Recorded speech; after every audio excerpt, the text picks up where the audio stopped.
আপনি বলবেন BJP sir কি খুশি হয়েছেন? শুনুন, মহান স্রষ্টা আমাদেরকে পরীক্ষার যুগে যুগে নিয়েছে। আমরা নমরুদের সময় তো ছিলাম, ফেরাউনের সময় ছিলাম, সাদ্দাত, হিটলার, আবু জেহেল, চিঙ্গিস খান, হালাকু খান, তাতারি, যুগে যুগে ব্রিটিশ পিওর আমাদের উপর জুলুম হয়েছে। আমরা এই দুনিয়ার পরীক্ষা দিতে এসেছি, আমরা কাউকে ভয় করিনি। বিজেপি কি হয়েছে? সে যদি সোজা ভাবে চলে, সোজা ভাবে বলবো। সে যদি মনে করে আমার হাতে পাওয়ার আছে, আমি দেখে নেবো, অত সহজ নয়। 15 বছর পাওয়ারওয়ালা দেখতে গিয়ে কি হয়েছে দেখেছো?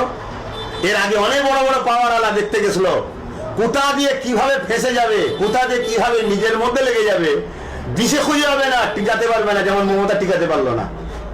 অতএব আল্লাহ ছাড়া কাউকে ভয় করিনি, আজও বলছি করি না। সংবিধানকে ভালোবাসি, দেশকে ভালোবাসি, আমার সঙ্গে হিন্দু, দলিত, আদিবাসী, সাঁওতাল, বাগদি সমস্ত ভারতীয়কে ভালোবাসি। যারা দেশের সংবিধান বিরোধী, যারা রাজনীতির নামে দেশের সংবিধানের ক্ষতি করছে, দেশের মানুষের ক্ষতি করছে, সেই গাদ্দারদের বিরুদ্ধে আমি